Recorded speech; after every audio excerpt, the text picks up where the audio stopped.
Yellen never blinked. Obviously, the president has a right to comment on the Fed, but I would worry that if it continues or intensifies, that it could undermine confidence in the Fed and the market's confidence in the Fed's judgments.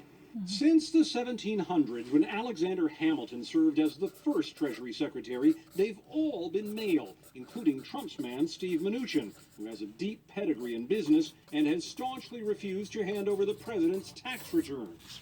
I've had no conversations ever with the president or anyone in the White House about delivering the president's tax returns to Congress. Yellen, by comparison, is known for her balanced approach to business and consumer concerns, for imposing stiff sanctions on Wells Fargo over widespread consumer abuses. And her take on the pandemic economy was clear even last spring.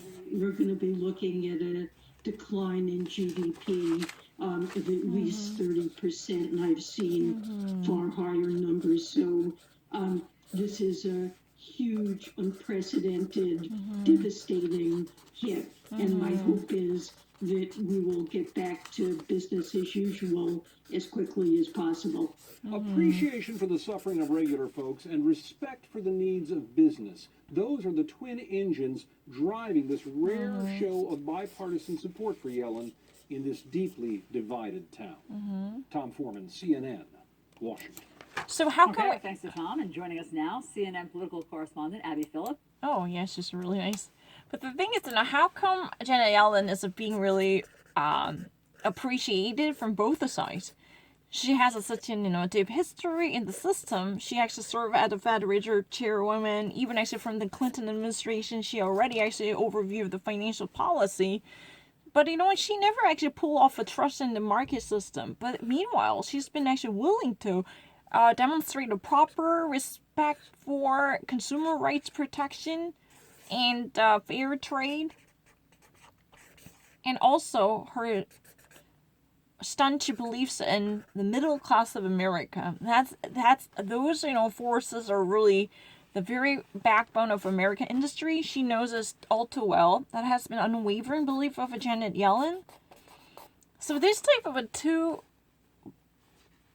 bi-cylinder engine, that's been the more of a bringing forward the economic concept of Janet Yellen, made her very appreciated and respected from both the sides of the Congress. The market already actually responded really smoothly, saying that, someone like Janet Yellen would be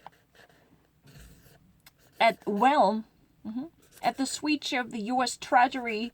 Then this would actually mean everything would go smoothly and everything would go as business as usual. There would be no seismic quakes that might completely bring about unexpected changes in the system.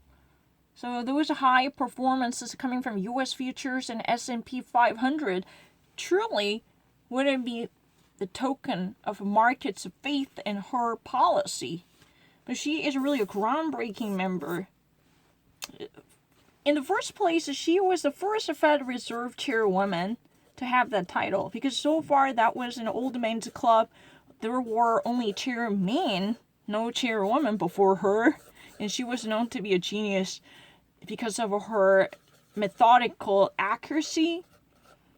Even when she had a brief confrontation with Donald Trump, because he complained about the Fed Reserve's interest in stabilize the market with slightly higher interest rates. Donald Trump said the Fed Reserve would react to this interest rates too quickly by raising it, or this would be too radical to slow down the market trade-off or traffic of a trading. That was really the argument by Donald Trump. However, she actually was cool enough to minimize any fallout from the political spectrum, saying that, if this type of radical idea coming from politics could actually wipe off the confidence in the market, because Fed and the United States government should hand in tandem. But this type of a differentiated viewpoint, by even actually dismissing the policy adjusted to stabilizing the market in the long term, could introduce another factors that would eventually rob investors of confidence in the market, because that would be the most important factor.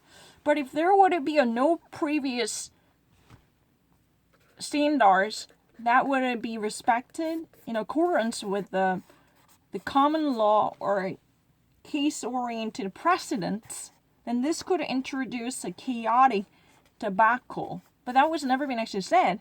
But it could truly dampen the trust of investors in the market.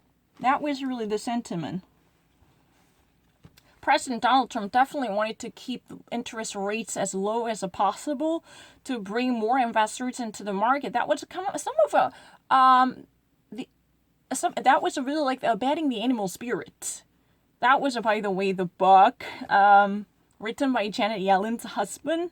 It was a co-authored between one Yale economic professor and Janet Yellen's husband, who is also Nobel laureate and the UC Berkeley's economist, if my understanding is correct in that book. Deregulating the market with excessively low interest rates would it be the fundamental step to awakening these animal spirits, for sure. I really remember that. But I'm not really such a non-person about this policy-oriented viewpoints, but that much was clear. I'm not lying. And also, this Treasury Secretary post is also only the old main, alpha mains clubs. Starting from the 1770s, the first Secretary Treasury was Alexander Hamilton. And up until this moment, it was always held by male figures, right? So final successor of Alexander Hamilton was Stephen Mnuchin. But now we have the latest addition to this old boys club who would defy this gravity. This is Janet Yellen. So she's going to be the first female successor who would break this tide, right? There had been no history. But Stephen Mnuchin was almost like the defender of the market deregulation and corporate tax cuts. He had a deep pedigree. That means he had a deep history. He had a deep family ties. Almost like he was as thick as a thief with the market-oriented policy, blinding the mass tax cuts and the tax sprees on behalf of the corporate culture. From Janet Yellen's perspective, this type of betting would eventually introduce collapse of the markets that would actually take place on a cyclical basis. This would be a cycle. Once in a 10-year, we might actually have this, bust of bubbles. Why? Because there would be no regulation. That's the real reason we had a dot-com bubble, and we had a 2008 financial crisis, and we have before that we had a subprime mortgage crisis in 2007. Why? Why we are having this? Because the market, driven by this fervor to intensify what's booming and what's hot, really, market needs to be subdued. The only way we can actually rein in this animal spirits is regulatory rules and oversighting regulations. But these are not going to be accepted under the leadership of President Donald Trump, because he's a minion, Stephen Mnuchin, who is adamant and is so stubborn when it comes to favoring corporates. He would never actually do anything about uncontrolled, unfettered, free capitalism in a free market. And he was also very much like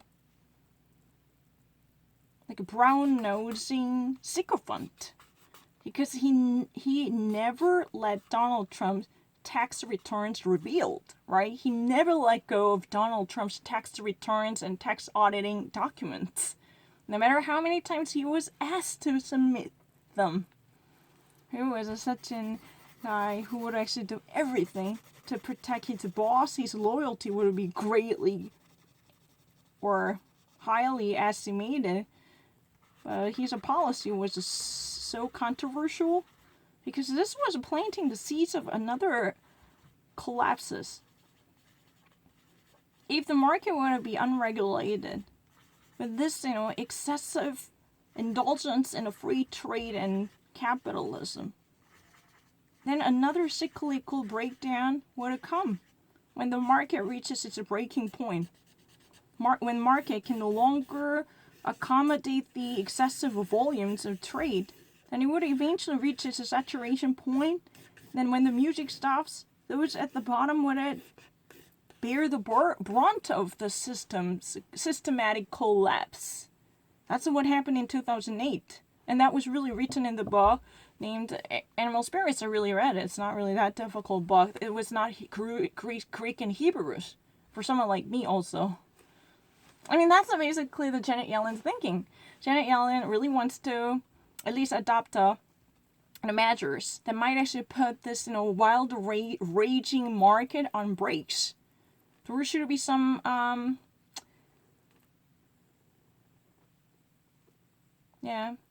regulatory measures that would tame the wildness of the market. Unless there would be a mutting, I mean, they need to take reign on this free spirit of the market. Otherwise, investors would constantly bring more money into the market, burn all the cylinders. It would be really dangerous, right?